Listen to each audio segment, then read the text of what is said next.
Assalamualaikum warahmatullahi wabarakatuh. Perkenalkan, nama saya Afifathri Wahyuni dengan NIM 351210444 dari kelas 1C D3 Administrasi Bisnis. Kali ini saya akan menjelaskan mengenai materi yang telah dipelajari sebelumnya pada bagian gambaran umum etika bisnis dengan dosen pembimbing Bapak Ahmadi Usman. Berikut materinya. Materi yang pertama, apa sih yang dimaksud dengan etika? Nah, saya akan menjelaskan pengertian etika itu sendiri. Etika merupakan ilmu yang mempelajari tentang berperilaku jujur, adil, dan benar. Selain itu, etika berkaitan dengan kehidupan atau kebiasaan hidup yang baik pada diri seseorang maupun pada suatu masyarakat.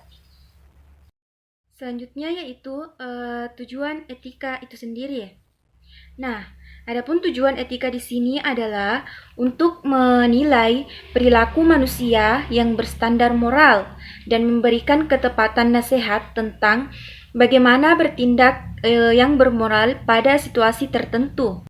Selanjutnya adalah terminologi etika. Terminologi etika sendiri di sini adalah prinsip moral dan nilai-nilai yang mengatur perilaku seseorang atau kelompok hubungan dengan apa yang benar atau apa yang salah. Nah, terminologi etika ini terkait dengan moral, nilai, etika, dan norma. Pengertian moral itu sendiri yaitu mengenai tata cara, kebiasaan, adat, serta perilaku yang sesuai dengan harapan kelompok sosial. Selanjutnya, nilai. Nilai itu sendiri merupakan konsep seseorang tentang baik atau buruknya. Selanjutnya, etika. Etika adalah kebiasaan atau watak. Dan yang terakhir, norma. Norma itu sendiri merupakan aturan atau kaidah. Kemudian, materi selanjutnya adalah hierarki etika.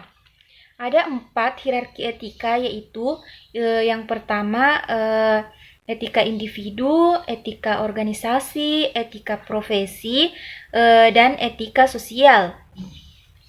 Adapun penjelasan keempat hierarki etika tersebut, yang pertama adalah etika moralitas pribadi atau etika individu. Etika ini adalah etika yang memberikan tuntunan mengenai perilaku baik dan buruk yang dipengaruhi oleh orang tua, keyakinan agama, kebudayaan, adat, dan pengalaman di masa lalu. Selanjutnya, etika sosial. Etika sosial sendiri ini adalah norma yang menuntun perilaku dan tindakan anggota masyarakat agar keutuhan kelompok dan anggota masyarakat selalu terjaga dan tentunya terpelihara. Selanjutnya, etika organisasi. Etika organisasi adalah serangkaian aturan dan norma yang bersifat formal dan tidak formal yang menuntun perilaku dan tindakan anggota organisasi yang bersangkutan. Dan yang terakhir, etika profesi. Etika profesi ini sendiri adalah etika yang berhubungan dengan serangkaian norma atau aturan yang menuntun perilaku kalangan profesi. Contohnya pegawai negeri yang menyelenggarakan pelayanan kepada masyarakat. Selanjutnya yaitu adapun etika secara umum terbagi menjadi 2. Yang pertama etika umum dan yang kedua etika khusus. Nah, apakah perbedaan antara kedua etika ini? Yang pertama etika umum. Etika umum adalah prinsip-prinsip moral dasar, sedangkan etika khusus lebih menerapkan prinsip-prinsip dasar pada masing-masing bidang kehidupan manusia. Dan etika khusus ini dibagi menjadi etika individual yang memuat kewajiban manusia terhadap diri sendiri, dan etika sosial yang membicarakan tentang kewajiban manusia sebagai anggota umat manusia. Apa sih perbedaan antara etiket dan etika? Nah, yang pertama etiket. Etiket itu menyangkut cara suatu manusia atau cara suatu perbuatan yang harus dilakukan oleh manusia.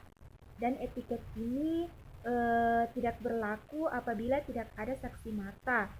Selain itu, etiket menyangkut manusia dari segi lahiriah saja. Selanjutnya mengenai etika. Yang kedua adalah etika. Etika ini menyangkut pilihan, yaitu apakah perbuatan boleh atau tidak boleh dilakukan. Dan etika tetap berlaku meskipun tidak ada saksi mata. Selain itu, etika juga menyangkut manusia dari segi batiniah. Selanjutnya, tujuan etiket. Nah, apa saja tujuan etiket? Yang pertama, untuk menciptakan keagraban, keramah tamahan, kesopan santunan, dan menjaga pelayanan. Selanjutnya, tujuan etiket adalah untuk dapat menyenangkan dan memuaskan para pengguna jasa. Selanjutnya, untuk membina dan menjaga hubungan baik dengan para pengguna jasa. Nah, selanjutnya apa saja aspek tolak ukur dalam etiket? Yang pertama, prinsip imbal balik, dan yang kedua, prinsip etikat baik. Nah, apakah perbedaan dari kedua prinsip tersebut? Yang pertama, prinsip imbal balik. Prinsip imbal balik ini tidak berlaku serta-merta dan tanpa syarat, melainkan berdasarkan pada komitmen dan kesiapan masing-masing negara. Sedangkan prinsip iktikat baik sendiri adalah mengandung pengertian kedua belah pihak, yaitu tertanggung dan penanggung yang secara timbal balik harus mendasari kesepakatan atau perjanjian asuransi dengan iktikat sangat baik. Hubungan etika, moral, dan hukum. Etika sama dengan moral, moral sama dengan hukum. Maksudnya di sini adalah etika ini mencakup moral dan hukum, yang dimana etika itu sendiri merupakan kebiasaan atau watak. Moral adalah tata cara, adat, dan perilaku yang sesuai dengan harapan kelompok sosial. Dan hukum itu sendiri adalah hukuman terhadap perbuatan seseorang atau masyarakat yang melanggar aturan. Apabila dia melanggar etika atau moral, maka dia akan dapat hukuman. Selanjutnya, apa sih yang dimaksud dengan bisnis itu? Nah, bisnis itu sendiri berasal dari bahasa Inggris yang dengan kata business. Business dari kata dasar busi yang artinya sibuk, yang berada dalam konteks individu, komunitas, maupun masyarakat. Dalam artian sibuk mengerjakan aktivitas atau pekerjaan yang mendatangkan keuntungan. Selain itu, bisnis itu sendiri adalah suatu organisasi yang menjual barang atau jasa kepada konsumen atau bisnis lainnya dengan tujuan untuk mendapatkan laba. Pengertian etika bisnis. Pengertian etika bisnis sendiri ini adalah berbeda dengan yang tadi pengertian bisnis. Etika bisnis adalah studi atau pembelajaran yang dikhususkan mengenai moral dan benar atau salah. Studi ini atau pembelajaran ini berkonsentrasi pada standar moral sebagaimana diterapkan dalam kebijakan institusi dan perilaku bisnis. Selanjutnya mengenai ruang lingkup etika bisnis. Ada 3 ruang lingkup etika bisnis, yaitu yang pertama etika bisnis sebagai profesi. Maksudnya adalah membahas berbagai prinsip, kondisi, dan masalah yang terkait dengan praktek bisnis yang baik dan etis. Yang kedua, etika bisnis adalah untuk menyadarkan masyarakat bahwa hak dan kewajiban mereka tidak boleh dilanggar oleh praktek bisnis siapapun juga. Dan yang terakhir yaitu atau yang ketiga, etika bisnis juga berbicara mengenai sistem ekonomi yang sangat menentukan etis tidaknya suatu usaha bisnis. Selanjutnya, dalam etika bisnis tentunya muncul suatu permasalahan. Nah, di sini permasalahan etika bisnis terbagi tiga, yaitu yang pertama sistemik, yang kedua korporasi, dan yang ketiga permasalahan individu. Adapun perbedaan ketiga permasalahan ini adalah yang pertama permasalahan sistemik. Permasalahan ini adalah permasalahan yang diakibatkan oleh persoalan-persoalan yang melekat pada sistemnya secara keseluruhan, bukan karena faktor-faktor yang spesifik, melainkan secara keseluruhan. Selanjutnya, korporasi. Permasalahan korporasi itu sendiri adalah mengenai tindak pidana atau hukuman yang dimintakan pertanggungjawaban pidana kepada korporasi sebagai atau sesuai dengan undang-undang yang mengatur tentang hukuman tersebut. Selanjutnya individu. Individu adalah permasalahan yang muncul akibat ulah manusia itu sendiri atau ulah dari diri kita sendiri. Perseorangan, maksud saya perseorangan. Nah, itulah perbedaan ketiga permasalahan etika tersebut. Selanjutnya yaitu pembahasan yang terakhir, hal-hal apa saja yang perlu diperhatikan dalam etika bisnis.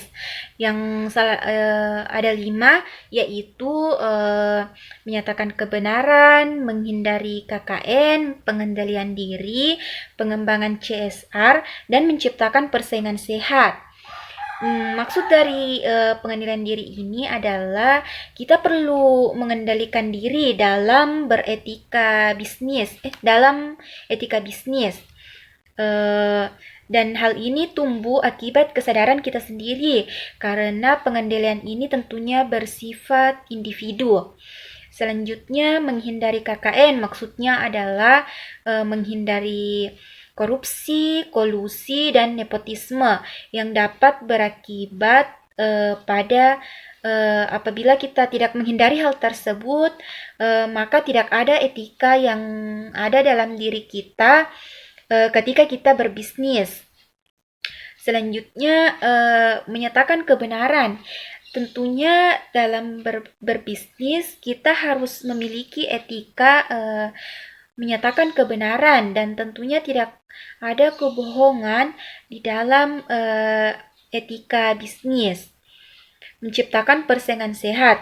Nah, dalam suatu perusahaan dengan perusahaan lainnya, tentunya kita bersaing, tetapi cara bersaing kita itu tentunya harus secara sehat,